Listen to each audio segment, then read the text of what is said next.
ಈ ಮಲ್ನಾಡ್ ಗಿಡ್ಡ ಓರಿಗಳು ಬೇಕು ಅಂತಂದರೆ ಕಾಂಟ್ಯಾಕ್ಟ್ ಮಾಡಿ, ಹಸುಗಳು ಬೇಕು ಅಂದರೆ ಕಾಂಟ್ಯಾಕ್ಟ್ ಮಾಡಿ. ಯಾವ್ದು ಏನಿದ್ರು ನಾನು ಎಲ್ಲದಕ್ಕೂ ಒಂದೊಂದು ಇದು ಮಾಡ್ತೀನಿ. ಯಾಕೆಂದರೆ ಇದು ಮಲ್ನಾಡ್ ಗಿಡ್ಡದಿಂದ ತಂದ ಸನ್ಮಾನ ನನಗೆ ದೊರೆತಂಥ ಇದು ನನ್ನ ಸೇವೆ ಗುರುತಿಸಿ ಕೊಟ್ಟಿರೋಂಥದ್ದು. ನಮ್ಮ ಇದರಿಂದ ನಾಯಿಗಳು ಸಾಕಿದ್ದೀವಿ, ಎಲ್ಲ ಮಾಡಿದ್ದೀವಿ. ಅದು ಸರ್ಟಿಫಿಕೇಟು ತೋರಿಸ್ತೀನಿ. ಡೈರೆಕ್ಟಾಗಿ ಹೇಳಿದ್ದೀನಿ ಸರ್ ಇದು 15,000 ಒಳಗಡೆ ಆಗುತ್ತೆ, ಈ ಥರ ಇದೆ ಅನ್ನೋ ಥರ ಹೇಳಿದ್ದೀನಿ. ಹಾಲು ಕಮ್ಮಿ. ಪಾಪ ಸಾಧು ಅಂದರೆ ಸಾಧು ಹಸು, ಏನೋ ಅಂದರೆ ಏನೋ ಮಾಡಲ್ಲ, ಕೆತ್ಲಿಕ್ಕೆ ಕೈ ಹಾಕಿಸ್ಕತ್ತೆ, ಎಲ್ಲ ಮಾಡ್ತದೆ. ಎಂಥದ್ದು ಲಾಸ್ ಆಗಿದೆ. ಇದೆಲ್ಲ ತೀರಾ ಲಾಸ್ ಆಗೋದ ಟೈಮಲ್ಲಿ ಹಾಲು ಕಮ್ಮಿ ಬರ್ತವೆ ಸರ್. ಇದೊಂದು 3ನೇ ಸೂಲ್ ಇರ್ಬೋದು. ಹೆಣ್ಕರು ಹಾಕಿದೆ. ನೀವು ತಂದಿದ್ದ ಇದೆಲ್ಲ ತಂದಿರೋದಲ್ಲ. ಇವೆಲ್ಲ ಈಗ ಒಂದು 3 ದಿನದಲ್ಲಿ ಬಂದಿರೋ ಹೇಳ್ತೀನಿ. ಇಲ್ಲಿ ಮುಟ್ಟಿಸ್ಕೊಳ್ಳೋದೇ ಇಲ್ಲ, ಕಟ್ಟಾಕಿದ್ದೀನಿ, ಸಾಧುವಾಗೈತೆ. ಇದು ಹೆಂಗೆ ಮಾಡಬೇಕು ಅಂತ ಗೊತ್ತಿರೋದೇ ಗೊತ್ತು. ಈಗ ಬರ್ತಾರೆ, ಹಸು ಚೆನ್ನಾಗೈತೆ ತಗೊಂಡೋಗಿ, ಇದೊಂದು ಸ್ವಲ್ಪ ಚೆನ್ನಾಗೈತೆ, ಇದು ನನಗೆ ಕೊಡಿ ಅಂತ ಹೇಳ್ತಾರೆ. ನಾವು ನೋಡ್ಕೊತೀವಿ ಬಿಡ್ರಿ, ನಾವು HF ಜರ್ಸಿ ಎಷ್ಟು ಮಾಡಿಲ್ಲ, ಏನು ಮಾಡಿಲ್ಲ, ಕೊಡ್ರಿ ಅಂತ ಅಂತಾರೆ. ಅವು ಹೆಂಗೆ ಮಾಡಬೇಕು ಏನು ಅಂತ ಗೊತ್ತಿರಬೇಕು. ಇಲ್ಲಿ ಚಿಕ್ಕ ಮಕ್ಕಳು ನಿಮ್ಮನೆಲ್ಲ 5 ವರ್ಷದ ಹುಡುಗ ಇದ್ರೆ ತಗೊಂಬರ್ಬೋದು, ಕೆತ್ಲಿ ಬಾಯಿ ಹಾಕ್ಬೋದು. ಇಲ್ಲಿ ಕೆತ್ಲಿ ಬಾಯಾಗ ಹಾಲು ಕುಡಿಬೋದು. ಈ ಥರ ಹಸುಗಳನ್ನ ನಾನು ಕೊಡೋ ಅಂಥದ್ದು ನೋಡಿ. ಹಾಲು ಕರಿತಾ ಇದ್ದೀನಿ. ಕೆತ್ಲಿ ನಿಮ್ಮ ಬಾಯಿ ಹಾಕೋ, ಬಟ್ ನನಗೇನೋ ಮಾಡಬೇಡ ಆ ಥರ. ಯಾಕೆಂದರೆ ಮೂಗ್ದಾರ ಹಾಕಿ ಚಿಕ್ಕದ್ರಲ್ಲೇ ಗಾಬರಿ ಮಾಡಿದಾಗ ಈ ಥರ ಇರ್ತವೆ. ನೋಡಿ ಕೆತ್ಲಿ ನೀನು ಬಾಯಿ ಹಾಕೋ, ಹಾಲಾರ ಕರ್ಕೋ, ಏನಾರು ಮಾಡ್ಕೋ, ನನಗೇನೋ ಮಾಡಬೇಡ. ನೋಡಿ ಯಾವ ಥರ ಗಾಬರಿ ಇದ್ದಾವೆ ಅಂತ. ಸಬ್ಸ್ಕ್ರೈಬರ್ ಆಗಿರ್ಬೋದು, ಬೇರೆ ಯಾರೋ ಆಗಿರ್ಬೋದು, ನೀವು ಹಿಡ್ಕೊಂಡು ಹೋಗ್ತೀನಿ ಅಂತಂದರೆ ಹಾಲು ಕರೆದ್ಬಿಟ್ಟೆ ಕೊಡ್ತೀನಿ. 15,000 ಒಳಗಡೆ ಕೊಡ್ತೀನಿ, ಆಯಿತಾ. ಮಲ್ನಾಡ್ ಗಿಡ್ಡ ಸರ್ ಇದೇನು ಅಂತಂದರೆ ಒಂದು ದೈವಿಕ ಶಕ್ತಿ. ಇವಾಗ ಇಷ್ಟು ನಾವು ನಿಂತ್ಕೊಂಡಿದ್ದೀವಿ ಅಂತಂದರೆ ಗಾಳಿ ವಾತಾವರಣ ಆಗಿರ್ಬೋದು, ಮತ್ತೊಂದಾಗಿರ್ಬೋದು, ಒಳ್ಳೆ ನಾನು ಹೇಳ್ತೀವಿ ಇದು ಸಗಣಿ ಬೆಳೆದಿರೋ ಕೈ ಆಗಿರ್ಬೋದು, ನಾನು ಅಚ್ಚುಕಟ್ಟಾಗಿ ಏನೋ ಒಂಥರ ಇದೆ. ಅಂಟಂಟದು ಈ ಥರ ಎಲ್ಲ ಮಾಡೋದು. ಇಲ್ಲಿ ನೋಡಿ ನಾನು ತೊಳ್ಕೊಂಡಿಲ್ಲ, ಏನಿಲ್ಲ, ಅಂಟಂಟದು ಈ ಥರ ಏನೂ ಇಲ್ಲ. ಸುಮ್ಮನೆ ಹುಡಿ ಹಿಂಗೆ ಅಂದರೂ ಉದ್ರೋಗುತ್ತೆ.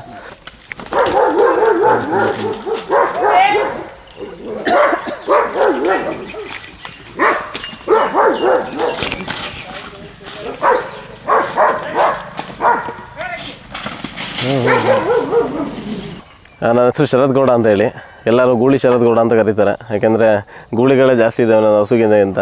ಹಂಗಾಗಿ ಮಲ್ನಾಡ್ ಗಿಡ್ಡ ತಳಿ ಅಭಿವೃದ್ಧಿ ಸಂರಕ್ಷಣೆ ನನ್ನ ಕೆಲಸ. ಮಲ್ನಾಡ್ ಗಿಡ್ಡ ಅಭಿವೃದ್ಧಿ ಮಾಡಬೇಕು ಅನ್ನೋದು ಒಂದು ಕಾನ್ಸೆಪ್ಟು. ನಾನು ಚಿಕ್ಕದಾಗ ಸ್ಟಾರ್ಟ್ ಮಾಡಿದ್ದೀನಿ. ನಾನು ನೋಡ್ಕೊಂಡು ಜನ ಇನ್ನೂ ಜಾಸ್ತಿ ಮಾಡ್ಬೋದು. ನನ್ನ ಮನೇಲಿ ಏನು ಅಂತಂದರೆ ಹಸುಗಳಿಗಿಂತ ಗೂಳಿಗಳೇ ಜಾಸ್ತಿ ಇದ್ದಾವೆ. ಹಾಗಾಗಿ ಗೂಳಿ ಶರತ್ ಗೌಡ ಅಂತ ಹೇಳ್ತಾರೆ. ನಮ್ಮೂರು ಬಂದುಬಿಟ್ಟು ಸೋರೆಕಾಯಿಪುರ ಅಂತಂದರೆ ಹಿರಿಸವೆ ಹೋಬಳಿ, ಚನ್ನರಾಯಪಟ್ಟಣ ತಾಲೂಕು, ಹಾಸನ ಡಿಸ್ಟಿಕ್ಕು, ಶ್ರವಣ ಬೆಳಗೊಳ ನಿಯರು. ಏನು ಅದೇ ಹೇಳಿದ್ನಲ್ಲ ಸರ್, ಎಲ್ಲ ಹಾಲು ಕೊಡ್ತಾಯಿದೆ. ಇವೆಲ್ಲ ಕೊಡೋಕೆ ರೆಡಿ ಇರೋಂಥವು. ಆ್ಯಕ್ಚುಲಿ ಇದು ಮತ್ತು ಅದು ಯೂಸೆಫ್ ಅನ್ನೋರಿಗೆ ಆಗಿದೆ. ಯೂಸೆಫ್ ಅನ್ನೋರ್ಗೆ ಆಗಿದೆ, ನಾಳೆ ಬಂದು ತೊಗೊಂಡೋಗ್ತಾರೆ. ಇದು ಮತ್ತು ಇದು ಅದು ಸರ್, ಇದು ಬಂದ್ಬಿಟ್ಟು ಹಾಲು ಕಮ್ಮಿ. ಇದು ಹಾಲು ಕಮ್ಮಿ ಇರೋದ್ರಿಂದ ಸರ್ ಇದು ಬಂದ್ಬಿಟ್ಟು ಒಂದು ಅರ್ಧ ಲೀಟ್ರ್ ಒಳಗೆ. ಏಕೆಂತಂದರೆ ಮೇಂಟೆನೆನ್ಸ್ ಬೇಕು. ಹೆಣ್ಗರು ಹಾಕಿದೆ, ಮೇಂಟೆನೆನ್ಸ್ ಕಮ್ಮಿ ಸರ್. ಅವ್ರಿಗೆ ಇರೋ ವಿಚಾರ ಡೈರೆಕ್ಟಾಗಿ ಹೇಳಿದ್ದೀನಿ ಸರ್. ಇದು 15,000 ಒಳಗಡೆ ಆಗುತ್ತೆ, ಈ ಥರ ಇದೆ ಅನ್ನೋ ಥರ ಹೇಳಿದ್ದೀನಿ. ಹಾಲು ಕಮ್ಮಿ. ಪಾಪ ಸಾಧು ಅಂದರೆ ಸಾಧು ಹಸು, ಏನೋ ಅಂದರೆ ಏನೋ ಮಾಡಲ್ಲ, ಕೆತ್ಲಿಕ್ಕೆ ಕೈ ಹಾಕಿಸ್ಕತ್ತೆ, ಎಲ್ಲ ಮಾಡ್ತದೆ. ಎಂಥದ್ದು ಲಾಸ್ ಆಗಿದೆ. ಇದೆಲ್ಲ ತೀರಾ ಲಾಸ್ ಆಗೋದ ಟೈಮಲ್ಲಿ ಹಾಲು ಕಮ್ಮಿ ಬರ್ತವೆ ಸರ್. ಇದೊಂದು 3ನೇ ಸೂಲ್ ಇರ್ಬೋದು. ಹೆಣ್ಕರು ಹಾಕಿದೆ. ನೀವು ತಂದಿದ್ದ ಇದೆಲ್ಲ ತಂದಿರೋದಲ್ಲ. ಇವೆಲ್ಲ ಈಗ ಒಂದು 3 ದಿನದಲ್ಲಿ ಬಂದಿರೋವಂಥವು, 3 ದಿನ 4 ದಿನದಲ್ಲಿ ಬಂದಿರೋಂಥವು. ಇವೆಲ್ಲ ನಾನು ರೆಡಿ ಮಾಡಿ ಕೊಡೋ ಅಂಥದ್ದು. ಈಗ ಇದು ಮತ್ತು ಅದು ಯೂಸೆಫ್ ಅನ್ನೋರಿಗೆ ಆಗಿದೆ, ಇಲ್ಲಿ ದೇವನಹಳ್ಳಿಯವ್ರಿಗೂ. ನಾಳೆ ಬಂದು ತಗೊಂಡೋಗ್ತಾರೆ. ಹಂಗಾಗಿ ಅದು ಒಂದು 20,000 ಆಗಿದೆ ಸರ್. ಇದು 15,000 ಆಗಿದೆ. ಹಸು ಅದನ್ನ ರೆಡಿ ಮಾಡ್ಕೊಂಡ್ರೆ ಒಳ್ಳೆ ಹಸು. ನನ್ನ ಹತ್ರ ಅದು ಹಾಲು ಕಮ್ಮಿ ಅಂತ ಹೇಳಿ ಕೊಟ್ಟರು. ಅವ್ರಿಗೆ ಹೇಳಿದ್ದೀನಿ ಸರ್, ಹಾಲು ಕಮ್ಮಿ ಸರ್, ಒಂದು 1/4 ಲೀಟ್ರ್ ಅರ್ಧ ಲೀಟ್ರ್ ಬರ್ತದೆ, ನೀವು ರೆಡಿ ಮಾಡ್ಕೋಬೇಕು. ಹಾಕಿದರೆ 1 ಲೀಟ್ರ್ ಗಂಟೆ ಇಂಪ್ರೂವ್ ಆಗುತ್ತೆ. ಅದು 1 ಲೀಟ್ರ್ ಬರ್ತಾಯಿದೆ, ಅರ್ಧ ಲೀಟ್ರ್ 1 ಲೀಟ್ರ್ ಬಂದೇ ಬರ್ತದೆ. ಅದು ಓರಿಕರ ಹಾಕಿದೆ. ನನ್ನ ಹತ್ರ ಆಲ್ಮೋಸ್ಟ್ ಇವೆಲ್ಲ ಓರಿಕರನೇ ಹಾಕಿರೋದು. ಓರಿಕರ ಹಾಕಿರೋದೇ ತರಿಸೋದು. ಅನ್ಎಕ್ಸ್ಪೆಕ್ಟೆಡಾಗಿ ಯಾವುದೋ ಒಂದು ರೇರು ಕೇಸು ಈ ಥರ ಬರ್ತವೆ. ಆಮೇಲೆ ಇದು ಇನ್ನೂ ಅದು ಮತ್ತು ಇದು ಆಗಿದೆ. ಇದು ಹೆಂಗಿದ್ರೆ ಇದು ಹೇಳ್ತಿಲ್ವಾ ನೀವು, ಏನೋ ತೀರಾ ಕಮ್ಮಿ ಕೊಡ್ತಾರೆ ಹಸುಗಳು ಅಂತ ಹೇಳ್ತಿರಲ್ಲ, ಬೀದಿ ದನಗಳು. ಅಲ್ಲಿ ಬೀದಿ ದನಗಳು ಅಂದರೆ ಬೀದಿ ದನಗಳಲ್ಲ, ಅಲ್ಲಿ ಕದ್ದು ಯಾರು ಹಿಡಿಯಲ್ಲ. ಈಗ ಮನೇಲಿ 50-100 ಹಸುಗಳು ಇರ್ತವೆ, ಮೇಯಕ್ಕೆ ಬಿಟ್ಬಿಡ್ತಾರೆ, ಸಂಜೆ ಬರ್ತವೆ, ಯಾವ ಒಂದು 4 ಹಾಲು ಕರ್ಕೊತಾ ಇರ್ತವೆ. ಇನ್ನು ಮಿಕ್ಕಿದವೆಲ್ಲ ಬೀದಿ ದನಗಳೇ, ಪುಡಾಡಿ ದನಗಳು ಅಂತ ಹೇಳ್ತಾರೆ ಅವಕ್ಕೆ. ಇಲ್ಲಿ ನೋಡಿ, ಇದು ಪುಡಾಡಿ ದನ ಅಂತಲೇ ಅನ್ಕೊಳ್ಳಿ. ಇದು ಹೆಂಗೆ ಪಳಗಿಸ್ಬೇಕು ಏನು ಅಂತ ಹೇಳ್ತೀನಿ. ಇಲ್ಲಿ ಮುಟ್ಟಿಸ್ಕೊಳ್ಳೋದೇ ಇಲ್ಲ, ಕಟ್ಟಾಕಿದ್ದೀನಿ, ಸಾಧುವಾಗೈತೆ. ಇದು ಹೆಂಗೆ ಮಾಡಬೇಕು ಅಂತ ಗೊತ್ತಿರೋದೇ ಗೊತ್ತು. ಈಗ ಬರ್ತಾರೆ, ಹಸು ಚೆನ್ನಾಗೈತೆ ತಗೊಂಡೋಗಿ, ಇದೊಂದು ಸ್ವಲ್ಪ ಚೆನ್ನಾಗೈತೆ, ಇದು ನನಗೆ ಕೊಡಿ ಅಂತ ಹೇಳ್ತಾರೆ. ನಾವು ನೋಡ್ಕೊತೀವಿ ಬಿಡ್ರಿ ರೀ, ನಾವು HF ಜರ್ಸಿ ಎಷ್ಟು ಮಾಡಿಲ್ಲ, ಏನು ಮಾಡಿಲ್ಲ, ಕೊಡ್ರಿ ಅಂತ ಅಂತಾರೆ. ಅವು ಹೆಂಗೆ ಮಾಡಬೇಕು ಏನು ಅಂತ ಗೊತ್ತಿರಬೇಕು. ಇಲ್ಲಿ ನೋಡಿ, ಇಲ್ಲಿ ಕೆತ್ತಲಿಕ್ಕೆ ಕೈ ಹಾಕ್ತೀನಿ.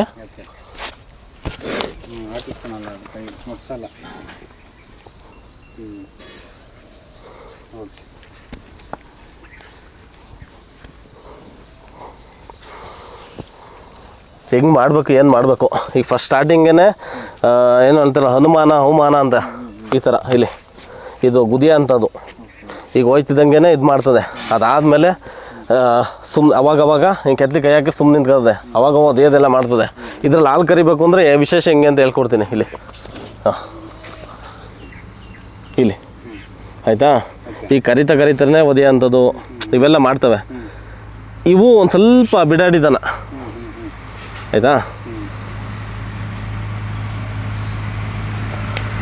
ಹಿಂಗೆ ಒದೆಯೋದು ಇವೆಲ್ಲ ಮಾಡ್ತವೆ.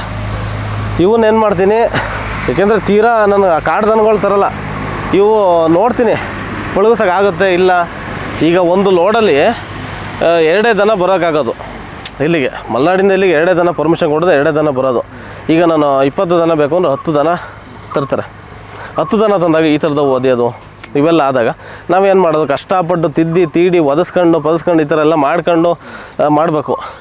ಇವಾಗಲೂ ಅಷ್ಟೇ ನನ್ನೇ ಕೊಡಲ್ಲ ಅಂತಂದರೆ ಜನ ಯಾರು ನೀವು ಹಿಡ್ಕೊಳಕ್ಕೆ ಬಂದಿದ್ದೀರಲ್ವ. ಈಗ ನಾನು ನೋಡಿದ್ನಲ್ಲ, ಈ ದನಗಳು ನೀವು ಇಷ್ಟಪಡ್ತೀರಾ. ನಾನು ಹೇಳ್ತಾ ಇರೋದು, ಈಗ ನೀವು ಕಸ್ಟಮರು, ಈಗ ಪಾಪ ನೀವು ಬಂದಿದ್ದೀರ, ಅನ್ಎಕ್ಸ್ಪೆಕ್ಟಾಗಿ ಬಂದಿದ್ದೀರ, ವೀಡಿಯೋಕ್ಕೋಸ್ಕರ ಏನು ಬಂದಿಲ್ಲ, ಬಂದಿದ್ದೀರಲ್ವ. ಇವಾಗ ನಾನು ಹೇಳ್ತೇನೆ, ಈ ದನಗಳು ಹಿಂಗೆ ತೋರಿಸಿದ್ನಲ್ಲ, ನೀವು ಇಷ್ಟಪಡ್ತೀರಾ. ನಿಮ್ಗೇನಪ್ಪ ಮಲೆನಾಡು ಗಿಡದಲ್ಲಿ ಸಾಧು ಗುಣ ಇಲ್ಲ, ಅದೊಂದು ತಿಳ್ಕೊಂಡಿರ್ತಾರೆ. ಸಾಧುವಾಗಿರ್ಬೇಕು. ಹೊಸ ಹೆಂಗಾರ ಇರಲಿ, ಹಳ್ಳಿ ಜನಗಳು ಹೆಂಗೆ ಅಂದ್ರೆ ಹೊಸ ಹೆಂಗಾರ ಇರಲಿ, ನಾವು ರೆಡಿ ಮಾಡ್ಕೊತೀವಿ ಕಣಪ್ಪ. ಹಾಲು ಕರಿಬೇಕು, ಸಾಧುವಾಗಿರ್ಬೇಕು, ಅಷ್ಟೇ ಕೇಳೋದು. ಈಗ ಅಫಿಷಿಯಲ್ಗಳು ಅವ್ರು ಚೆನ್ನಾಗಿರ್ಬೇಕು, ಬಿಳಿದೆ ಕೊಡು, ಅದು ಅದ್ರ ಪರವಾಗಿಲ್ಲ, ಬಿಳಿದೇ ಬೇಕು, ಆ ಥರ ಕೇಳ್ತಾರೆ. ಈಗ ಇದು ಹೋಯ್ತಿದ್ದಂಗೆ ಈ ಥರ ಬುಸ ಅಂತಂದರೆ ಹಿಂಗಂದರೆ ಯಾರು ಹಿಡ್ಕೊತಾರೆ? ಭಯ. ಇಲ್ಲಿ ಹೆಂಗೆ, ಇಲ್ಲಿ ನೋಡಿ, ಇವಳು 3ನೇ ಕರಿ ನಸು. ಚಿಕ್ಕ ಮಕ್ಕಳು ನಿಮ್ಮ ಮನೇಲಿ 5 ವರ್ಷದ ಹುಡುಗ ಇದ್ರೆ ತಗೊಂಬರ್ಬೋದು. ಕೆತ್ತಲಿ ಬಾಯಿ ಹಾಕ್ಬೋದು. ಇಲ್ಲಿ ಕೆತ್ತಲಿ ಬಾಯಾಗ ಹಾಲು ಕುಡಿಬೋದು. ಈ ಥರ ಹಸುಗಳನ್ನ ನಾನು ಕೊಡೋ ಅಂಥದ್ದು. ಈ ಥರ ಹಸುಗಳನ್ನ ಕೊಡ್ತೀನಿ. ಜನಗಳು ಇಷ್ಟಪಟ್ಟು ತಗೊಂಡೋಗ್ಬೋದು. ಇಲ್ಲಿ ನೋಡಿ ಎಷ್ಟಿದೆ, ನನ್ನ ಕೂದಕೆ ಎಷ್ಟಿದೆ. ಇಲ್ಲಿ ರೋಬಿ, ರೋಬಿ, ಇಲ್ಲಿ ನೋಡಿ, ಕರೆಕ್ಟಾಗಿ ಇಷ್ಟೇ ಬರೋದು. 1 ಲೀಟ್ರ್ ಹಾಲು ಕೊಡೋ ಕೆಪಾಸಿಟಿ ಐತೆ ಇವಳಿಗೆ. ಕುಳ್ಳಸು ಎಷ್ಟು ಕೊಡ್ತದೆ, ಹೆಂಗೆ ಗುದ್ದದು ಹಾಯಿ ಅಂತ ಹಸುಗಳನ್ನ ಇಲ್ಲ. ಇಲ್ಲಿ ನೋಡಿ, ತೆಪ್ಕೊಬೋದು, ಹಿಂಗೆ ತೆಪ್ಕೊಂಡ್ರೆ ಮುಗಿದೋಯ್ತು. ಇಷ್ಟೇ ಬರೋದು ಇವಳು. ಈ ಥರ ಹಸುಗಳನ್ನ ನಾನು ಕೊಡೋ ಅಂಥದ್ದು. ನಾನು ಮುಂಚೆ ಹೇಳಿದ್ದೀನಿ, ಇವೆಲ್ಲ 20,000 ಹಣ. 20,000ಕ್ಕೆ ಈ ಥರ ಹಸುಗಳು ಕೊಡ್ತೀನಿ. ಈಗ ಅದು ಗುದಿಯ ಅಂಥದ್ದು ಒದೆಯ ಅಂಥದ್ದು ಐತಲ್ಲ, 1 ಲೀಟ್ರ್ ಬರ್ತದೆ. 1 ಲೀಟ್ರ್ ಬರ್ತದೆ. ಚೆನ್ನಾಗಿ ಮೇಯಿಸ್ಬೇಕು. ನಾನು ಒಣಲ್ಲು ಅಷ್ಟೇ ಹಾಕೋದು, ಚೆನ್ನಾಗಿ ಮೇಯಿಸ್ಬೇಕು. ರೂಪಾಯಿ ಆ ಕಡೆ ಹೋಗು. ಅದು ಹೇಳಿದ್ರಲ್ಲ 10,000ಕ್ಕೆಲ್ಲ ಕೊಡ್ತೀವಿ, 20,000ಕ್ಕೆಲ್ಲ ಕೊಡ್ತೀವಿ ಅಂತ. ಅದು ಇಲ್ಲಿ ಬರೋ ಹೊತ್ತಿಗೆ ಒಂದು 15,000 ಆಗೈತೆ. ನಮಗೇನೆ 15,000 ಆಗೈತೆ. ಅದಕ್ಕಿಂತ ಕಮ್ಮಿನೇ ಕೊಡ್ತೀನಿ. ಈಗ ಹೇಳ್ಬಿಟ್ಟೆ ಕೊಡ್ತೀನಿ, ಹಾಲು ಕರೆದ್ಬಿಟ್ಟು ತೋರಿಸೇ ಕೊಡ್ತೀನಿ. ಯಾವ ಥರ ಕರಿಬೇಕು ಅಂತ ಹೇಳ್ತೀನಿ. ಯಾಕೆಂದ್ರೆ ಫೇಷನ್ಸ್ ಇರಲ್ಲ ಜನಗಳಿಗೆ, ಸಾಧುವಾಗಿರ್ಬೇಕು ಅಂತಾರೆ. ಎಲ್ಲರೂ ಕೊಡ್ತದೇನೋ ಗೊತ್ತಿಲ್ಲ. ಹಾಲು ಕರೆದ್ಬಿಟ್ಟು 15,000ಗೆ ಕೊಡ್ತೀನಿ ನಾನು. ಇಲ್ಲಿ ಇದಿದೆ ನೋಡಿ, ಇದು ಫಸ್ಟ್ನೇ ಕರಿನಸು. ಸ್ವಲ್ಪ ಪಳಗಬೇಕು, ಆದ್ರೂ ತೀರಾ ಸಾಧು. ಅಂಥವಕ್ಕೆ ಏನಾಗ್ತಾರೆ, ಅಲ್ಲೇ ಮುಗ್ದಾರ ಹಾಕ್ಬಿಡ್ತಾರೆ. ಇಲ್ಲಿ ಗಲಾಟೆ ಮಾಡ್ತವೆ ಅಂಥವಾಗೆಲ್ಲ ಅಂತ ಮುಗ್ದಾರ ಹಾಕಿದ್ರೆ ಅಲ್ಲಿ ಸಾಧು ಆಯ್ತವೆ. ಇಲ್ಲಿ ನೋಡಿ, ಇದು ಅಷ್ಟೇ. ಬರಬೇಡ, ನನ್ನ ಹತ್ರ ಏನು ಮಾಡಬೇಡ ಅನ್ನೋ ಥರ ಮುಂಚೆನೇ ನನಗೇನು ಮಾಡಬೇಡಿ ಅಂತ ಅಷ್ಟೇ. ಹಾಲು ಕರ್ಕೊಬೇಡಿ, ನಮಗೇನು ಮಾಡಬೇಡಿ ಅಷ್ಟು ಭಯ ಪಟ್ಟಿರ್ತಾರೆ. ಅಲ್ಲೇ ಮೂಗ್ದಾರ ಹಾಕಿದಾಗ ಅಲ್ಲೇ ಭಯ ಪಟ್ಟಿರ್ತದೆ. ಇಲ್ಲಿ ನೋಡಿ, ಸೌಂಡ್ ಕೇಳಿಸ್ತಾ? ಕೆತ್ತಲಿ ನೀನು ಬಾಯಿ ಹಾಕಪ್ಪ, ನೀನು ಕೆತ್ತಲಿ ಬಾಯಿ ಹಾಕು. ಇಲ್ಲಿ ನೋಡಿ, ಹಾಲು ಕರಿತಾ ಇದ್ದೀನಿ. ಕೆತ್ತಲಿ ನೀನು ಬಾಯಿ ಹಾಕೋ, ಬಟ್ ನನಗೇನು ಮಾಡಬೇಡ ಆ ಥರ. ಯಾಕೆಂದರೆ ಮೂಗ್ದಾರ ಹಾಕಿ ಚಿಕ್ಕದ್ರಲ್ಲೇ ಗಾಬರಿ ಮಾಡಿದಾಗ ಈ ಥರ ಇರ್ತವೆ. ನೋಡಿ, ಕೆತ್ಲಿ ನೀನು ಯಾರ ಕರ್ಕೊ ಏನಾರು ಮಾಡ್ಕೊ ನನಗೇನು ಮಾಡಬೇಡ. ನೋಡಿ ಯಾವ ಥರ ಗಾಬರಿ ಇದ್ದಾವೆ ಅಂತ. ಇವು ಪಾಪ ತುಂಬ ಸಾಧುವಾಗಿರೋ ಅಂಥ ಹಸುಗಳು, ಏನು ಮಾಡಲ್ಲ. ಇಲ್ಲಿ ನೋಡಿ, ಇಲ್ಲಿ ನನಗೇನು ಮಾಡಬೇಡ ಅನ್ನೋ ಥರ. ಇಲ್ಲಿ ಹಾಂ, ಈ ಮೂಗ್ದಾರಗಳು ಹಾಕ್ಬೇಕಾದ್ರೆ ಒಂದು ಸ್ವಲ್ಪ ನೋಡ್ಕೊಂಡು ಹಾಕಬೇಕು. ಕೀತ್ಕೊಳ್ಳೋದು ಅದು ಇದು ತೀರಿಸ್ಬೇಕು, ಎಲ್ಲ ಆಯ್ತವೆ. ಮೂಗ್ದಾರ ಹಿಂಗೆ ತೀರಿಸ್ಬೇಕು, ಮೂಗ್ದಾರ ಹಾಕಿದ್ಮೇಲೆ ತೀರಿಸ್ಬೇಕು. ಇದು ಒಳ್ಳೆ ಹಾಲು ಬರ್ತದೆ, ರೆಡಿ ಮಾಡ್ಕೋಬೇಕು. ಇದು ಅಷ್ಟೇ, ತೀರಾ ಕುಳ್ಳ. ಇಲ್ಲಿ ನೋಡಿ, ಇಷ್ಟೇ ಬರೋದು, ತೊಡೆ ಗಂಟ ಬರ್ತದೆ. ಇದನ್ನು 20,000 ಕೊಡ್ತೀನಿ. ಈ ಥರ ಹಸುಗಳನ್ನೆಲ್ಲ 20,000 ಕೊಡ್ತೀನಿ. ಇಲ್ಲಿ ಬನ್ನಿ, ಇವೆಲ್ಲ ನಮಗೆ ಆ ಥರ ಇರ್ತದೆ. ಇದನ್ನು ಬೇಕಾದರೆ ಹೇಳ್ತಿಲ್ವಾ, ವೀಡಿಯೋದಲ್ಲಿ ಯಾರೇ ನೋಡ್ತಿರ್ಬೋದು, ನಿಮ್ಮ ಸಬ್ಸ್ಕ್ರೈಬರ್ ಆಗಿರ್ಬೋದು, ಬೇರೆ ಯಾರೋ ಆಗಿರ್ಬೋದು, ನೀವು ಹಿಡ್ಕೊಂಡು ಹೋಗ್ತೀನಿ ಅಂತಂದರೆ ಹಾಲು ಕರೆದ್ಬಿಟ್ಟೆ ಕೊಡ್ತೀನಿ. 15,000 ಒಳಗಡೆ ಕೊಡ್ತೀನಿ, ಆಯಿತಾ? ಬನ್ನಿ. ಇವ್ರು ಹೇಳ್ತಾರಲ್ಲ, ಈ ಎಂಥದ್ದು ಇಲ್ಲ ಚೆನ್ನಾಗಿರೋ ಹಸುಗಳು ನಾವು ಕೊಡ್ತೀವಿ ಅಂತೇಳಿ ಕರೆಸ್ಕೊಂಡು ಕೊಟ್ಟಿರೋ ಹಸುಗಳು ಮಲೆನಾಡು ಗಿಡ್ಡ ಸರ್. ಇದೇನು ಅಂತಂದರೆ ಒಂದು ದೈವಿಕ ಶಕ್ತಿ. ಇವಾಗ ಇಷ್ಟು ನಾವು ನಿಂತ್ಕೊಂಡಿದ್ದೀವಿ ಅಂತಂದರೆ ಗಾಳಿ ವಾತಾವರಣ ಆಗಿರ್ಬೋದು, ಮತ್ತೊಂದಾಗಿರ್ಬೋದು, ಒಳ್ಳೆ ನಾನು ಹೇಳ್ತೀವಿ, ಇದು ಸಗಣಿ ಬೆಳೆದಿರೋ ಕೈ ಆಗಿರ್ಬೋದು, ನಾನು ಅಚ್ಚುಕಟ್ಟಾಗಿ ಏನೋ ಒಂಥರ ಇದೆ. ಈ ಅಂಟಂಟದು ಈ ಥರ ಎಲ್ಲ ಮಾಡೋದು. ಇಲ್ಲಿ ನೋಡಿ, ನಾನು ತೊಳ್ಕೊಂಡಿಲ್ಲ, ಏನಿಲ್ಲ, ಅಂಟಂಟದು ಈ ಥರ ಏನೂ ಇಲ್ಲ. ಸುಮ್ಮನೆ ಹುಡಿ ಹಿಂಗೆ ಅಂದರೂ ಉದ್ರೋಗುತ್ತೆ, ಈ ಥರ ಎಲ್ಲ ಇರ್ತದೆ. ಆಮೇಲೆ ಇವರು ಗಂಟ್ಲ ಕುಡಿಯೋದ್ರಿಂದ, ಮತ್ತು ಇನ್ನೊಂದೇನಪ್ಪ ಅಂದರೆ ಇವ್ರ ಜೊತೆ ಒಡನಾಟ ಮಾಡೋದ್ರಿಂದ, ಈ ಸವರೋದ್ರಿಂದ BP ಶುಗರ್ ಕಂಟ್ರೋಲ್ ಆಗೋ ಅಂಥದ್ದು. ಯಾರೋ ಹೇಳ್ತಾರೆ, ನಾನು ಕಮರ್ಷಿಯಲ್ ದುಡ್ಡಿಗೋಸ್ಕರ ಮಾಡ್ತಾರೆ ಅಂತಲ್ಲ, ನಾನು ಸ್ವಂತವಾಗಿ ನೋಡಿದ್ದೀನಿ, ನಮ್ಮ ಅಪ್ಪಾಜಿಗೆ ಆಗಿರೋ ಅನುಭವ. ಹಂಗಾಗಿ ಇವರಲ್ಲೆಲ್ಲ ನೆಗೆಟಿವ್ ಎನರ್ಜಿ ಹೋಗುತ್ತೆ, ಪಾಸಿಟಿವ್ ಎನರ್ಜಿ ಇರುತ್ತೆ. BP ಶುಗರ್ ಕಂಟ್ರೋಲ್ ಆಗುತ್ತೆ. ಇವು ಎಷ್ಟು ಜೊತೆ ಕೆಲಸ ಮಾಡ್ತೀವೋ ಅಷ್ಟೂ ಒಳ್ಳೆಯದು, ಆಯಿತಾ? ಬೆಳಗ್ಗೆ ಎದ್ದು ಬಿಸಿನೀರು ಜೊತೆ ಗಂಜಲ ಕುಡೀರಿ. ಜಾಸ್ತಿ ಅಲ್ಲ, ಒಂದು ಸ್ವಲ್ಪ, ಒಂದು 2 ಸ್ಪೂನು 3 ಸ್ಪೂನ್ ಅಷ್ಟು ಗಂಜಲ ಕುಡಿದ್ರೆ BP ಶುಗರ್ ಕಂಟ್ರೋಲ್ ಆಗೋಂತ ಇರುತ್ತೆ. ಯಾಕೆಂದರೆ ನಮ್ಮ ಅಪ್ಪಾಜಿಗೆ ಸ್ವಂತ ಶುಗರು BP ಕಂಟ್ರೋಲ್ ಆಗಿರೋದ್ರಿಂದ ನಾನು ಹೇಳ್ತಾಯಿದ್ದೀನಿ.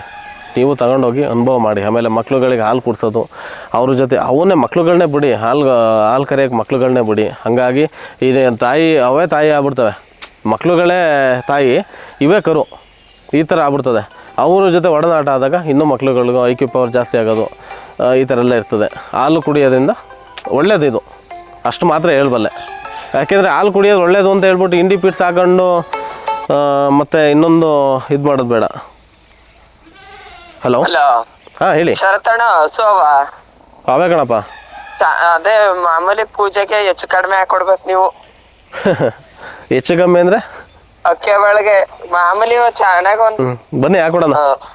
ಇವತ್ತು ಬರ್ತೀನಿ, ಇರ್ತೀರಾ? ಅಪ್ಪಾಜಿ ಇರ್ತಾರೆ, ನಾನು ಡ್ಯೂಟಿಲಿ ಇರ್ತೀನಿ. ಲೊಕೇಶನ್ ಸೆಂಡ್ ಮಾಡ್ಬಿಡಿ ನಿಮ್ಮ ಮನೆದ. ಹಾಯ್ ಅಂತ ಕಳಿಸ್ತೀನಿ. ಹೋಸಲಿ ಬಂದಿದೆ, ಮರ್ತೋಗಿದ್ದೀನಿ. ಸರಿ, ಆಯ್ ಅಂತ ಕಳಿಸ್ತೀನಿ. ಸರಿ ಅಣ್ಣ. ಅಪ್ಪಂಗೆ ಹೇಳಿ ಹಾಕೊಡಕ್ಕೆ. ಹೇಳ್ತೀನಿ. ನಿಮ್ಮ ಅಮ್ಮ ಏನಿಲ್ಲ, ನಿಮ್ಮ ಅಪ್ಪನೇ. ಸರಿ, ಆಯ್ತು, ಹಾಕೊಡ್ತೀನಿ ಬರೋ. ಸರಿ, ಇವತ್ತು ಲೊಕೇಶನ್ ಕಳ್ಸಿರಿ. ಆಯ್ತು, ಆಯ್ ಅಂತ ಕಳಿಸ್ತೀನಿ. ಸರಿ ಅಣ್ಣ. ಡೈಲಿ ಈ ಥರ 10-20 ಫೋನ್ ಬರ್ತಾನೆ ಇರ್ತವೆ. ಹಾಗಾಗಿ ನಾನು ಏನಿದ್ರು ಬ್ಯಾಂಕಲ್ಲಿ ಹೋದ್ಮೇಲೆ ಮುಗೀತು. ನಾನು 9:30 ಕ್ರಾಸ್ ಆದರೆ, ಲಿಮಿಟ್ ಕ್ರಾಸ್ ಆದರೆ ಮುಗೀತು. ಇನ್ನು ಫೋನ್ ಎತ್ತಲ್ಲ, ಮೆಸೇಜ್ ಮಾಡ್ತೀನಿ. ಫೋನ್ ಎತ್ತುತ್ತೀನಿ, ಯಾರೋ ಕಸ್ಟಮರ್ ಇರ್ಬೋದು, ಎಲ್ಲರಿಗೂ ನಂಬರ್ ಕೊಟ್ಟಿರೋದೇ ಒಂದು. ನನ್ನ ಬ್ಯಾಂಕ್ ಕಸ್ಟಮರ್ ಆಗಿರ್ಬೋದು ಯಾರೋ ಅಂತ ಹೇಳಿ ಫೋನ್ ರಿಸೀವ್ ಮಾಡ್ತೀನಿ. ಸರ್ ಈ ಥರ ಹಸುಗಳು ಬೇಕು, ನಾಯಿಗಳು ಬೇಕು ಅಂತಂದರೆ ಸರ್ ಸಂಜೆ ಫೋನ್ ಮಾಡಿ, ವಾಟ್ಸಪ್ಪಲ್ಲಿ ಮೆಸೇಜ್ ಮಾಡಿ ಅಷ್ಟೇ. ಯಾಕೆಂದ್ರೆ ನನ್ನ ಕೆಲಸದಲ್ಲಿ ನಿಯತ್ತಾಗಿರಬೇಕು, ಎಲ್ಲದಕ್ಕೂ ನಿಯತ್ತಾಗಿರ್ಬೇಕಲ್ವ. ಈಗ ಅದನ್ನ ಜೊತೆ ಇದು ಮಾಡ್ಕೊಂಡ್ರೆ ನನ್ನ ಕೆಲಸನೂ ಹಾಳು. ಈಗ ಗೂಳಿಗಳು ಯಾವ ಥರ ಇದು ಮಾಡ್ತವೆ, ಕ್ರಾಸಿಂಗ್ ಬುಲ್ಲು ಹೆಂಗೆ ಲಕ್ಷಣಗಳೇನು, ಅದನ್ನು ಒಂದು ಹೇಳ್ತೀನಿ ಬನ್ನಿ. ಈಗ ಎಲ್ಲ ಜೋಡೆತ್ತಾಗ್ಬೋದು, ತಿದ್ದಿ ಯಾವ್ದು ಬೇಕಾದ್ರೂ ಜೋಡೆತ್ತು ಮಾಡ್ಬೋದು. ಬಟ್ ಕ್ರಾಸಿಂಗ್ ಬುಲ್ಲು ಕ್ಯಾಣ ಅಂತ ಒಂದು ಇರ್ತದೆ, ಎಲ್ಲ ಕ್ಯಾಣ ಬರಲ್ಲ. ಬನ್ನಿ, ನಾನು ಕ್ರಾಸಿಂಗ್ ಬುಲ್ಲು ತೋರಿಸ್ತೀನಿ, ಅದಾದಮೇಲೆ ಒಂದು ತೋರಿಸ್ತೀನಿ.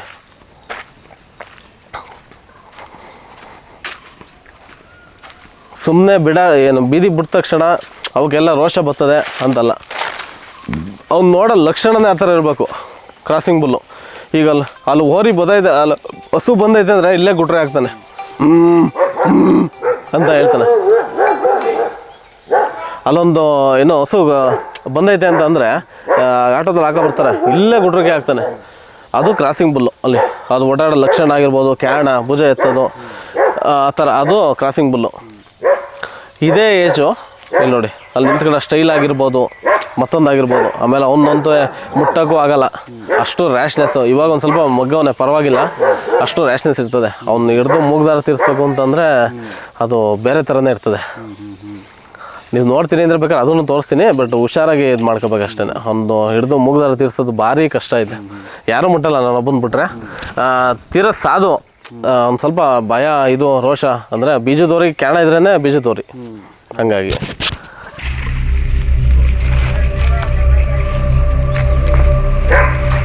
ಬಿಡ್ರಿ ರ್ಯಾಶ್ ಆಗೋದಾದ್ರೆ ಏನು ಬೇಡ ಪಾಪ.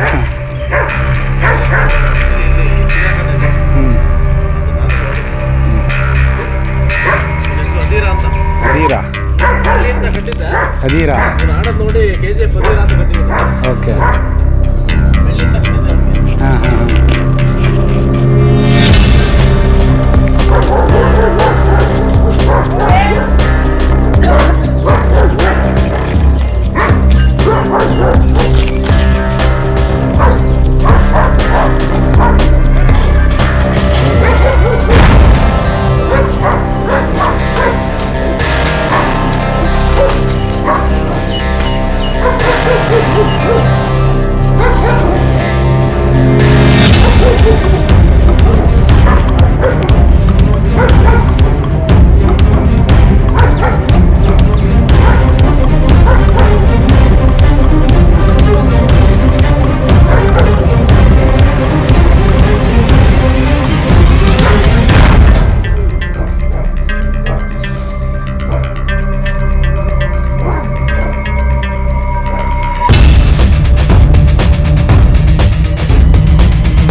ಒಳ್ಳೆಯದು ನೋಡ್ಕೊಂಡಿರ್ಬೋದು. ಏನೇ ಪ್ರೀತಿಯಾಗಿದ್ರು ಚೆನ್ನಾಗಿ ಎಷ್ಟೇ ಚೆನ್ನಾಗಿದ್ರು ಕೆಲಸ ಮಾಡ್ಬೇಕಾದ್ರೆ ಬಂದು ಗುದ್ದೆ ಬಿಡ್ತವೆ, ಭಾರಿ ಕಷ್ಟ ಇರ್ತದೆ. ಬೀಜದೋರಿ ಕ್ಯಾಣ ಬಂದರೆ ನಾವು ಜೊತೆಲಿ ಇಟ್ಕೊಂಡಂಗೆ ಅಂತ ಹೇಳ್ತಾರೆ, ಬೀಜದೋರಿ ಕ್ಯಾಣ ಇದ್ದಾಗ ಅದು ಮಾತ್ರ ಭಾಳ ಡೇಂಜರು. ಹಾಗಾಗಿ ಅದು ನಾವು ನೋಡಿದ್ದೀವಿ. ಇವನು ಸುಮಾರು ನನಗೆಲ್ಲ ಬುದ್ಧಿ ಎಲ್ಲ ಮಾಡಿದ್ದಾನೆ. ಹಂಗಾಗಿ ಇದು ದೊಡ್ಡೋರಿ. ಈ ರ್ಯಾಶ್ ಇಲ್ಲ ಅಂತ ಹೇಳ್ಕೊಟ್ಟಿದ್ದು, ಅದಾದಮೇಲೆ ನನಗೆ ಗೊತ್ತಾಯಿತು ತುಂಬಾ ರ್ಯಾಶ್ ಅಂತ ಹೇಳಿ. ದೊಡ್ಡೋರಿ ತರಬೇಕು ಅಂತ ಏನು ಇರಲಿಲ್ಲ ನಮಗೆ. ಇದು ಆ್ಯಕ್ಚುಲಿ ತುಮಕೂರ್ದು, ಯಾರೋ ತಂದು ಸಾಕಾಗ್ದಲೇ ನಮಗೆ ಕೊಟ್ಟಿದ್ದು. ಇಷ್ಟು ಸಾಧುವಾಗಿದ್ರೂ ಭಾರಿ ಕಷ್ಟ, ಮುಟ್ಟೋದು ಎಲ್ಲ ಇದು ಮಾಡೋದು ಒಂದೇ ಸಲ ಬರ್ತದೆ.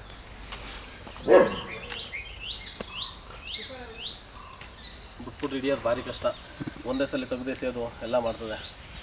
ಬಟ್ ಏನು ಅಂದರೆ ಇವು ಮಗು ಮನಸ್ಸು ಇರ್ತದಲ್ಲ, ಅದು ಇದು. ಇನ್ನೊಂದೆಲ್ಲ ರ್ಯಾಶ್ನೆಸ್ಸು, ಇವಾಗ ತೋರಿಸಿದ್ನಲ್ಲ ಅದೆಲ್ಲ ರ್ಯಾಶ್ನೆಸ್ಸು, ಇದು ಮಗು ಮನಸ್ಸು. ಎಲ್ಲವೂ ಇರ್ತವೆ ಲಕ್ಷಣ. ಯಾವ ಕ್ಯಾರಣ ಕೇಳಿರ್ತದೆ ಅವಾಗೆಲ್ಲ ತೋರಿಸ್ತದೆ.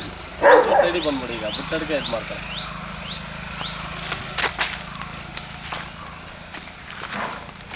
ಈಗ ಇನ್ನೊಂದು ಬೀಜದ ಈಗ ಮಲೆನಾಡು ಗಿಡ ಸಾಕಿರೋ ನಾನು ಹಸುಗಳನ್ನ ಕೊಡ್ತಾ ಇರ್ತೀನಿ. ವರಿಕರುಗಳಿರ್ತವೆ, ಜೋಡಿ ಮಾಡೋದು ಹೆಂಗೆ, ಅವಕ್ಕೆ ಏನು ಮಾಡಬೇಕು, ಯಾವ ಥರ. ಈಗ ಜೋಡಿ ಈ ಏಜವು ಏನು ಅಂತಂದರೆ ಏಜ್ ವ್ಯತ್ಯಾಸ ಆದರೆ ಏನೂ ಇಲ್ಲ, ಅಂದರೆ ಒಂದೊಂದು ತಿಂಗಳು 2 ತಿಂಗಳು ವ್ಯತ್ಯಾಸ ಏನಿಲ್ಲ. ಯಾಕೆಂದರೆ ಎಲ್ಲ ಒಂದೊಂದು ತಿಂಗಳು ಒಂದೇ ಜವಳಿ ಹುಟ್ಟಲ್ಲ, ಒಂದೊಂದು ತಿಂಗಳು 2 ತಿಂಗಳು ವ್ಯತ್ಯಾಸ ಆಯ್ತದೆ. ತಂದ್ಬಿಟ್ಟು ಜೋಡಿ ಮಾಡ್ಕೊಳ್ಳಿ. ಮಲೆನಾಡು ಗಿಡಗಳನ್ನ ಉಳಿಸಿ, ಗಟ್ಟಿ ಇರ್ತವೆ, ಯಾವುದೇ ಕಾಯಿಲೆ ನೋಡಿ. ಬಿಸಿಲಲ್ಲಿ ಕಟ್ಟಿರ್ತೀನಿ, ಯಾವಾಗಲೂ ಬಿಸಿಲಲ್ಲಿ ಕಟ್ಟಿರ್ತೀನಿ, ಏನೂ ಮಾಡಲ್ಲ. ಯಾಕೆಂದರೆ ಇನ್ ಟೈಮಿಗೆ ಕರೆಕ್ಟಾಗಿ ನೀರು ಹುಲ್ಲು ಅದನ್ನು ಕೊಡೋದು ಲಕ್ಷಣ ನಮ್ಮದು. ಆಮೇಲೆ ಇನ್ನೊಂದೇನು ಅಂತಂದರೆ ಬಿಸಿಲು ಮಳೆ ಚಳಿ ಯಾವುದಕ್ಕೆ ಏನೂ ಆಗೋಲ್ಲ. ಯಾಕೆಂದರೆ ನಾನು ನೋಡ್ರಿ ಅನುಭವ. ಅಲ್ಲಿ ನೋಡಿ ಬೀಜದವರೆಗೆ ಕ್ಯಾಣ ಅಂತ ಹೇಳಿದ್ನಲ್ಲ, ಆ ಥರ ಅದು ಬೀಜದವರಿ ಲಕ್ಷಣವು. ಕಾಲು ಕೆರೆಯೋದು, ನೆಲ ಕೆರೆಯೋದು, ಆ ಟೈಮಲ್ಲಿ ಸಿಕ್ಕಿದ್ರೆ ಯಾವನಾರ ಗುದ್ದಿಯೋದು, ಆ ಥರ ಎಲ್ಲ ಮಾಡೋ ಅಂಥದ್ದು. ಅಲ್ಲಿ ಕಾಲು ಕೆರೆ ಅಂಥದ್ದು ಸಿಟ್ಟು ಅಷ್ಟೇ ಬರ್ತದೆ. ಅವು ಬೀಜದವರಿ ಲಕ್ಷಣಗಳು. ಸುಮ್ಮನೆ ಎಲ್ಲ ಬೀಜದವರಿ ಆಗಲ್ಲ. ಅಲ್ಲಿ ಹಂಗಾಗಿ ಯಾರೂ ಇಟ್ಕೊಳ್ಳಲ್ಲ ಅವನ್ನ. ಅಲ್ಲಿ ಅದು ಬೀಜದವರಿ ಲಕ್ಷಣಗಳವು. ಒಗ್ಗಿರೋ ಆಗ್ಬೇಕಂದ್ರೆ ನನಗೂ ತುಂಬ ಏಟ್ಗಳು ಮಾಡಿದೆ. ನಾನು ಅವತ್ತೇ ಸಾಯ್ಬೇಕಾಯ್ತು ಅದ್ರ ಜೊತೆನೆ. ಆದ್ರೂ ಅದು ಚಾಲೆಂಜ್ ಮೇಲೆ ತೊಗೊಂಡೆ ನಾನು. ಅದು ಕೊಡಲ್ಲ, ಅದನ್ನ ಸಾಕ್ತೀನಿ. ಅದ್ರ ಲಕ್ಷಣ ಏನು ಅಂದರೆ ಮಾಡ್ರೆ ಎಲ್ಲ ಹಸುಗಳು ಕ್ರಾಸ್ ಮಾಡ್ರೆ ಎಲ್ಲ ಹಸುಗಳು ಹೆಣ್ಗರನೇ ಹಾಕಿವೆ. ಎಲ್ಲೋ ರೇರು, ಓರಿಕರ ಹಾಕೋದು ರೇರು. ಅದು 1 ಬೀಜ ಅಂತ ಬರ್ತದೆ ಮಲೆನಾಡು ಗಿಡದಲ್ಲಿ, ರೇರ್ ಅದು 1 ಬೀಜ ಅಂತ. ಅದರಲ್ಲಿ ಕ್ರಾಸ್ ಮಾಡಿದವೆಲ್ಲ ಹೆಣ್ಗರನೇ ಆಗ್ತವೆ. ಎಲ್ಲೋ ರೇರು ಓರಿಕರ ಹಾಕೋದು. ಹಂಗಾಗಿ ಅದನ್ನು ಇಟ್ಕೊಂಡಿದ್ದೀನಿ. ಒಂದೇ ಮುಖ ಲಕ್ಷಣ ಕೂಟ ಅಂತ ಹೇಳ್ತಾರೆ. ಒಂದೇ ಮುಖ ಲಕ್ಷಣ, ರೇಕು ಈ ಕೂಟ ಇದೆಲ್ಲ ಒಂದೇ ಮುಖ ಲಕ್ಷಣ ಎರಡೂ. ಇವೆರಡು ಜೋಡಿ ಅವೆರಡು ಜೋಡಿ ರೂಪಾಯಿ ಬಣ್ಣ. ಇವನ್ನೆಲ್ಲಾನು ಹೆಂಗೆ ಕಟ್ಟಿದ್ದೀನಿ ಅಂದರೆ ಆರಾಮಾಗಿ ಓಡಾಡ್ಬೋದು, ಇಷ್ಟೆಲ್ಲ ಸುತ್ತಬೋದು. ಇಲ್ಲಿ ನೋಡಿ ಇಷ್ಟು ಉದ್ದ ಹಗ್ಗ ಹಾಕಿದ್ದೀನಿ. ಅದೇ ನೀವು ಕೊಟ್ಟಿಗೆಲ್ಲಿ ಕಟ್ಟಿದರೆ 2 ಹಗ್ಗದಲ್ಲಿ ಹಾಕ್ಬೇಕು, ಹಿಂಗೆ ಕಟ್ಬೇಕು. ಹಿಂಗೆ 2 ಹಗ್ಗದಲ್ಲಿ ಹಾಕಿ ಹಿಂಗೆ ಕಟ್ಟಬೇಕು. ಅವಾಗ ಕತ್ತು ಆಡ್ಸೋಕ್ಕಾಗಲ್ಲ, ಬರೀ ತಿನ್ಕೊಂಡಿರ್ತವೆ. ಕತ್ತು ಆಡ್ಸೋಕ್ಕಾಗಲ್ಲ, ಕಾಲು ಆಡ್ಸೋಕ್ಕಾಗಲ್ಲ. ನಮಗೇನು ಅಂದರೆ ಹಿಂಗೆ ಇಷ್ಟ. ಕೊಟ್ಟಿಗೆಲ್ಲೂ ಅಷ್ಟೇ ನಿಮಗೆ ಎಂತ ಮಣ್ಣೆಲ್ಲ ಮಲ್ಕೊಳ್ಳೋದು ಇಷ್ಟ, ಸಿಮೆಂಟ್ನೆಲ್ಲ ಇಷ್ಟ ಇಲ್ಲ ಇವಕ್ಕೆ. ಇನ್ನೇನು ಈಗ ಸಿಮೆಂಟ್ನೆಲ್ಲ ಇಷ್ಟ ಇಲ್ಲ, ನಮ್ಮೆಲ್ಲ ಸಿಮೆಂಟ್ ನೆಲದಲ್ಲಿ ಮಲ್ಕೋತವೆ, ಮ್ಯಾಟ್ ಮೇಲೆ ಮಲ್ಕೋತವೆ ಅಂತ. ನೀವು ಹಾಕಿದ್ಮೇಲೆ ಇನ್ನೇನು ಮಾಡ್ತವೆ, ಮಲ್ಕೊಳ್ಳೇಬೇಕು. ಇವು ಹಿಂಗಿರೋದೇ ಇಷ್ಟ. ಮಳೆಗಾಲದಲ್ಲಿ ಒಂದು ಸ್ವಲ್ಪ ಕಷ್ಟ ಆಯ್ತದೆ ಅನ್ನೋದು ಅಂದ್ಬಿಟ್ರೆ ಇಂಥ ಟೈಮಲ್ಲೆಲ್ಲ ಈಸಿ. ನೋಡಿ ಇಲ್ಲಿ ಯಾವುದೇ ಹಸು ಆಗಿದ್ರೆ ನಾನು ಬಲವಂತ ಯಾವುದೂ ಕಟ್ಟಿಲ್ಲ. ಆ ಕಡೆಗೆ ಈ ಕಡೆಗೆ ಓಡಾಡ್ಬೋದು, ಫುಲ್ಲು ತಿರುಗ್ಬೋದು, ಒಂದು ರೌಂಡ್ ತಿರುಗ್ಬೋದು. ಕತ್ತು ಕಾಲೆಲ್ಲ ಫ್ರೀಯಾಗಿರಬೇಕು. ಇಂಥ ಇದರಲ್ಲಿ ನಾನು ಹಾಕೋದು. ಇವರು ಕೆಲವರು ಏನೋ ಮಾತಾಡ್ತಾರೆ ಅಂದ್ಬಿಟ್ಟು ನಾನು ಇದು ಮಾಡೋಕ್ಕಾಗಲ್ಲ. ಕಸ ಆಗಿರ್ಬೋದು, ಇನ್ನೊಂದಾಗಿರ್ಬೋದು, ಎಲ್ಲ ಗಟ್ಟಿಗಿದೆ. ಎಲ್ಲೂ ಒಂದು ಸ್ವಲ್ಪ ಇದು ಮಾಡೋದು. ಗಂಜಲ ಹೋದ್ರೂ ಅಲ್ಲೇ ಇದು ಮಾಡೋದು. ಗಂಜಲ ಸ್ಟೋರ್ ಮಾಡೋಲ್ಲ ನಾನು. ಬೇಕು ಅಂದರಿಗೆ ಬೇಕಾದ್ರೆ ಗಂಜಲ ಇಟ್ಕೊಡ್ತೀನಿ, ಎಲ್ಲ ಇದು ಮಾಡ್ತೀನಿ. ಈ ಮಲ್ನಾಡು ಗಿಡ್ಡ ಓರಿಗಳು ಬೇಕು ಅಂತಂದರೆ ಕಾಂಟ್ಯಾಕ್ಟ್ ಮಾಡಿ, ಹಸುಗಳು ಬೇಕು ಅಂದರೆ ಕಾಂಟ್ಯಾಕ್ಟ್ ಮಾಡಿ. ಯಾವ್ದು ಏನಿದ್ರು ನಾನು ಎಲ್ಲದಕ್ಕೂ ಒಂದೊಂದು ಇದು ಮಾಡ್ತೀನಿ. ಯಾಕೆಂದರೆ ಬಡವರು ಬಂದಿದ್ದಾರೆ, ಇನ್ನೊಂದು ಮಾಡ್ತಿದ್ದಾರೆ, ನನಗೆ ಸಾಕೋಕ್ಕೆ ಆಗಲ್ಲ. ನನಗೆ ನನಗೆ ದುಡ್ಡಿಲ್ಲ, ನನ್ನ ಮಗಳು ಬಾಣ್ತಿ, ಎಲ್ಲ ಗೊತ್ತಾಯ್ತದೆ ಯಾರು ಜನ ಹೆಂಗಿರ್ತಾರೆ. ಯಾಕೆಂದರೆ ಅವರು ಸುಮ್ಮನೆ ನಾಟಕ ಮಾಡ್ಕೊಂಡು ಹೊರದೋಗಿರೋ ಬಟ್ಟೆ ಹಾಕೋ ಬಂದ್ರೂ ಗೊತ್ತಾಯ್ತದೆ. ಮಾತು ಇವತ್ತೇನು ಸರ್ ಒಂದು 10 ನಿಮಿಷ ಮಾತಾಡ್ಬಿಟ್ರೆ ಅವ್ನು ಎಂತನೂ ಅಂತ ಗೊತ್ತಾಗ್ಬಿಡ್ತದೆ. ಅವ್ನು ಒಳ್ಳೆಯನೋ ಕೆಟ್ಟವನೋ ಇನ್ನೊಂದು ಮತ್ತೊಂದು ಗೇಜ್ ಮಾಡೋಕ್ಕಾಗಲ್ಲ ಅಂದ್ರೆ ಮನಸ್ಸಿಗೆ ಹೇಳ್ತದೆ ಇಂಥನು ಅಂತ ಹೇಳಿ. ಅವನ್ನ ನಾವು ಥಿಂಕ್ ಮಾಡೋಕ್ಕಾಗಲ್ಲ, ಇಲ್ಲಿಂದ ಥಿಂಕ್ ಮಾಡೋಕ್ಕಾಗಲ್ಲ. ಇಲ್ಲಿ ಕೇಳ್ತದೆ ಇವನು ಒಳ್ಳೆಯವನು ಪಾಪ ಹಿಂಗೈತೆ ಆ ಥರದ್ರಿ. ತಾಳಿ 5,000 ಕೊಡ್ತೀನಿ, ತಗೊಂಡೋಗಿ ಸಾಕಿ. ನಿಮಗೆ ಇಷ್ಟ ಇದ್ರೆ ಸಾಕಿ. ನೆಕ್ಸ್ಟ್ ಗಬ್ಬ ಆಯ್ತದೆ, ಒಂದು ಕರ ಹಾಕಿಸ್ಕೊಳ್ಳಿ, ಇದು ಮಾಡ್ಕೊಳ್ಳಿ, ಸಂಡ ಸಾಕಿ. 5,000 ಕೊಡ್ತೀನಿ ಇದನ್ನು. ಯಾಕೆಂದರೆ ಫ್ರೀಯಾಗಿ ಕೊಡಬಾರ್ದು. ನಾನು ಫ್ರೀಯಾಗಿ ಕೊಟ್ಟಿದ್ರು ನಾನು ನಾಳೆ ಫ್ರೀಯಾಗಿ ಕೊಟ್ಟೆ ಅಂತ ಹೇಳ್ಕೊತೀನಿ. ಆ ಥರ ನನ್ನ ಉದ್ದೇಶ ಇಲ್ಲ. ತೀರಾ ಒಂದು ಏನೋ ನಿನ್ನ ಕೈಲಿ ಆದಷ್ಟು ಕೊಟ್ಟು ತಗೊಂಡೋಗಪ್ಪ. ಆ ದನ ಬೇಕಾ ತಗೊಂಡೋಗು, ಹಿಡ್ಕೊಂಡೋಗು. ಎಷ್ಟೋ ಅದು ಹಾಲು ಕರಿತದೆ, ಎಲ್ಲ ಮಾಡ್ತದೆ, ಹಿಡ್ಕೊಂಡೋಗು. ಅದು ಎಷ್ಟಾಯ್ತು ಕೊಟ್ಬಿಟ್ಟು ಹಿಡ್ಕೊಂಡೋಗು. ಈ ಥರ ಹೇಳ್ತೀನಿ. ಓರಿಗಳು ಮಾತ್ರ ಸರ್ ನಾನು ದುಡ್ಡು ಕೊಟ್ಟೆ ತಗೊಳ್ಳೋದು. ದುಡ್ಡು ಕೊಟ್ಟು ತಗೋತೀನಿ. ಈಗ ಯಾವುದೇ ಓರಿ ತಂದುಬಿಟ್ರು ಒಂದು ಸ್ವಲ್ಪ ತಾಳ್ಮೆ ಇರಬೇಕು. ಅದಕ್ಕೆ ನೆಕ್ಸ್ಟ್ ಜೋಡಿ ಸಿಗ್ತದೆ. ಅವಾಗ ಈ ಥರ ಜೋಡೆತ್ತು ಮಾಡ್ತೀನಿ, ರೆಡಿ ಮಾಡಿ ನಾನು ಕೊಡ್ತೀನಿ. ಅದಕ್ಕೊಂದು ಬೆಲೆ ಇರ್ತದೆ. ಓರಿ ಸರ್ ಹಸುಗಳು ನಾನು ಕಾಂಪ್ರಮೈಸ್ ಆಯ್ತೀನಿ. ಹಸುಗಳಲ್ಲಿ ಹೆಂಗಿದ್ರು ಏನೋ ಮಾಡಿದ್ರು ಪಳಗಿಸಿರೋ ಅದಕ್ಕೊಂದು ರೇಟ್ ಅಂತ ಕೊಟ್ಬಿಡ್ತೀನಿ. ಬಟ್ ಓರಿಗಳು ನಾನು ಕಾಂಪ್ರಮೈಸ್ ಆಗೋದೇ ಇಲ್ಲ. ಏನಕ್ಕೆ ಅಂತಂದರೆ ನಮ್ಮದು ಕಷ್ಟಪಟ್ಟು ಕೆಲಸ ಮಾಡಿ ಎಲ್ಲ ಮಾಡಿದೆ ನಾನು. ಅದರಲ್ಲೂ ನಾನು ಲಾಭ ತಾಳಲಿಲ್ಲ ಅಂದರೆ ಅದು ನಾನು ಸುಮ್ಮನೆ ಮಾಡಿ ಏನು ಪ್ರಯತ್ನ. ಇವತ್ತೂ ಮನೇಲಿ ಹೇಳ್ತಿದ್ದಾರೆ ಬೇಡ ಇವು ಸಾಕೋದು ಹಸುಗಳು ಸಾಕು, ಬೇರೆ ಹಸುಗಳು ಸಾಕು, ಇಲ್ಲ ಒಂದು 50 ಆಡು ತಗೊಬಂದು ಇದು ಮಾಡ್ಕೊ ಅಂತ. ಸರಿ ಇದಂತೂ ಈ ಸಗಣಿಗೆ ಬೆಲೆ ಇಲ್ಲ. ಇವತ್ತು ಮಾತಾಡ್ತಾರಲ್ಲ ಜನ, ಈ ಸಗಣಿಗೆ ಬೆಲೆ ಇಲ್ಲ. ಇದು ಒಂದು ಲಾರಿ ಲೋಡು 1 ಲಕ್ಷ. ಇದು ಒರಿಜಿನಲ್ ಗೊಬ್ಬರ, ಏನು ಮಿಕ್ಸ್ ಮಾಡ್ದೇ ಇರೋ ಒರಿಜಿನಲ್ ಗೊಬ್ಬರ. ಇದಕ್ಕೆ ಬೆಲೆ ಬೇಕು. ಒಂದು ದಿನಕ್ಕೆ ಹೆಚ್ಚು ಕಮ್ಮಿ ಒಂದು ಅರ್ಧ ಟ್ರ್ಯಾಕ್ಟ್ರು ಗೊಬ್ಬರ ಬೀಳುತ್ತೆ. ಹುಲ್ಲು ಎಷ್ಟು ತಿಂತಾವೆ ಅಷ್ಟು ಜೀರ್ಣ ಮಾಡ್ಕೊತವೆ. ಫುಲ್ಲು ಜೀರ್ಣ ಮಾಡ್ಕೊಂಡು ಹುಡಿ ಆಗಿ ಗಂಜಲ ಸಗಣಿ ಹಾಕೋಂಥದ್ದು. ಒಂದು ಟ್ರ್ಯಾಕ್ಟ್ರ್ ಗೊಬ್ಬರ ಮಾಮೂಲಿ ಎಂಥದ್ದು ಮಿಕ್ಸ್ ಮಾಡಿರೋಂಥದ್ದು 5,000 ಐತೆ. ಹಂಗಾಗಿ ಇವತ್ತು ಒರಿಜಿನಲ್ ಮಲೆನಾಡು ಗಿಡ್ಡದ ಗೊಬ್ಬರ 1 ಲಕ್ಷ, 1 ಲಾರಿ ಲೋಡು. ನನಗೆ ಹೇಳ್ತಿರೋ ಮಲೆನಾಡು ಗಿಡ್ಡದಿಂದ ನನ್ನ ದೇವರುಗಳಿಂದ ಬಂದಿರೋವಂಥ ಇದು ಸರ್ಟಿಫಿಕೇಟು. ಇಲ್ಲಿ ನೋಡಿ, ಇಲ್ಲಿ ಶರದ್ಗೌಡ, ಗೂಳಿ ಶರದ್ಗೌಡ ಅಂತಲೇ ಕೊಟ್ಟಿದ್ದಾರೆ.